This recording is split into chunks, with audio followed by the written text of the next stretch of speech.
Ya. Ketika tulisannya seperti yang di bawah, maka kita tidak boleh berhenti di kalimat in itu nggak boleh. Berhenti di kalimat nun. Kan berhenti itu kan nggak boleh harokat ya, nggak boleh harokat. Nanti ada kaidahnya kenapa. Ketika tulisan seperti itu, misalnya ada berhentikan, anda tanya, namanya waqaf al-istibari, boleh nggak berhenti di in? Ketika tulisan seperti ini nggak boleh. Tapi ketika tulisan seperti di atas, in, boleh nggak? Boleh. Itu kaidahnya. Kemudian ya ayyuhalladzina amanu. Ketika tulisannya seperti ini, boleh nggak kita berhenti di ya? Boleh nggak? Ya, wahai. Boleh nggak? Itu artinya kan udah jelas wahai. Ini juga sama inna. Inna itu sesungguhnya kan. Kita berarti inna atau in sesungguhnya kan satu mana kan? Boleh nggak? Tidak boleh. Kenapa? Karena tulisan Rasul Utsmani ini Rasul Utsmani. Nah, seperti itu. Atau kalau misalkan jelasnya seperti ini, karena kenapa? Karena ketika kita Bismillahi bism, boleh nggak berhenti? Masa nggak boleh berhenti? Bism, ya boleh lah berhenti. Bism. Tapi kalau misalkan berhenti di bis, boleh nggak? Nggak boleh, kenapa? Nggak ada maknanya. Bis apa artinya? Tapi kalau bism apa? Dia kan menyebut, kan? Ada artinya kan? Walaupun bolehnya ini di sini bolehnya itu makruh. Kecuali dalam rangka waqaf al-istibari, waqaf dalam rangka diuji. Nah seperti itu. Jadi lanjut. Wa man ladzi yusima fil masahifi, kita akan mengetahui Rasmul Utsmani, entah itu minggu 5 kutumin wa mausul seperti di situ, apakah innama, imma atau annama tulisannya seperti ini atau tulisannya terpisah. Nanti kita akan mengetahui kapan innama terpisah, kapan innama tersambung. Dan ini sangat penting untuk seorang yang ingin mengambil sanad Al-Quran. Karena ketika seorang ingin mengambil sanad Al-Quran, ketika ditanya seperti ini, dia tidak bisa, dia tidak paham. Ini untuk orang yang sanad Al-Quran. Jadi kalau untuk sanad tajwid, ini dia berhak. Karena ini bukan kelasnya lah, ini bukan porsinya. Seperti itu. Makanya dari situ sanad Al-Quran itu sah itu ketika tasmi bil ghaibi wa laysa bin nazar. Ketika membaca Al-Quran sebenarnya baik ketika dia hanya alasan dia sudah membacakan dari awal sampai akhir, kemudian dia dapat ijazah, dapat sanad dengan misalkan 15 tertentu, bayar berapa gitu, semua itu baik.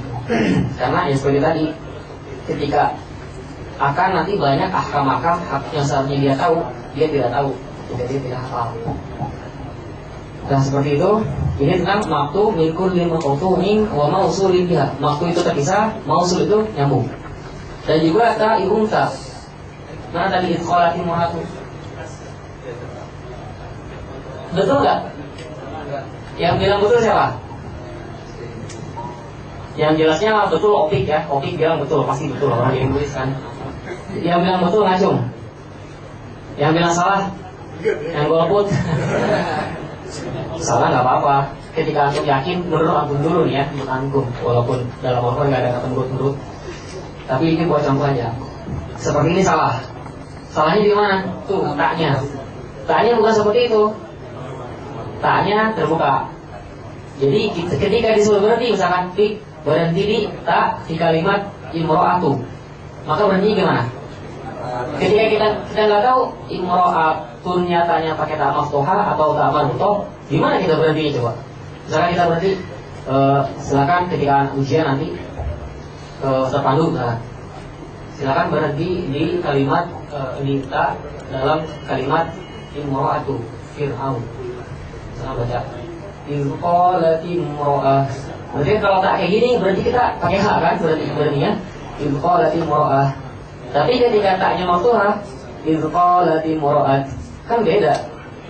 Nah sekarang untuk tahunya itu gimana? Tak di situ maftuhah atau tak di situ marbuthah, tahunya gimana? Ada di sini, insyaallah. Setelah pesan-pesan berikut ini. Kapan tak maftuhah, kapan tak marbuthah? Baik. Oke. Wa ta'i unsa lam takun tuktab biha, maksudnya adalah ta ta'nis yang tidak ditulis dengan hak, yang tidak ditulis dengan tamarbuto. Tamarbuto kan jadinya hak. Baik, untuk bab muqaddimah ada yang bertanya? Jadi nomor 8 itu contoh yang minkul limaklubin itu kita ngambil contoh dari innama, inna yang terpisah dan inna yang nyambung, gitu ya. Nah, kemudian wata unsa itu kita ngambil contoh itqala jumlah. Itu ya maksud penjelasannya tuh ke contoh itu. Kemudian di nomor yang 4 muqaddimah itu ada tanda 1. Kalau yang tadi di liyal fizu itu kan ada tanda 2 ya. Di versi lain itu liyam tiku. Kalau yang muqaddimah ada di sana Al-Fad Al-Mukhtalaf. Ini kan nomor-nomor yang 1. Halaman berapa tuh ya? Halaman 6.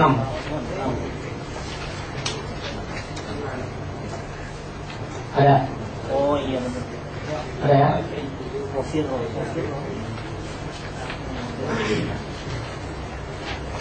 Di sini nomor di sini sesuai. Ketika nomor 3 lihat rujuk di bawah. Rusima. Ada tasbihnya, ada yang nggak pakai tasbih. Rusima. Ada yang muqaddimah, ada yang muqaddamah. Yang ditulis di sini itu adalah yang qawi, yang aqwa. Baik, ada yang tanya lagi? Pihaknya itu nyambung tak? Ya. Pihak. Pihak. Itu cuma salah tulis. Enggak, ini. Ada titik sebelumnya. Iya. Kata semangat dari istiqomah. Allahu Akbar. Allahu Akbar. Oke. Baik.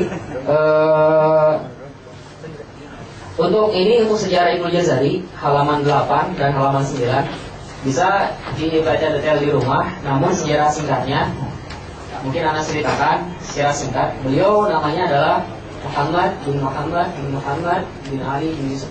Semuanya jangan ada yang lihat buku. Jangan ada yang lihat ke buku, muqarrarnya ditutup semua. Karena fokus untuk pendengaran. Beliau namanya adalah, nanti ada lagi di game, Muhammad bin Ali bin Yusuf. Muhammadnya 3 kali. Kemudian Ali, kemudian Yusuf. Al-Jazari Syafi'i. Muhammad bin Ali bin Yusuf Al-Jazari Syafi'i.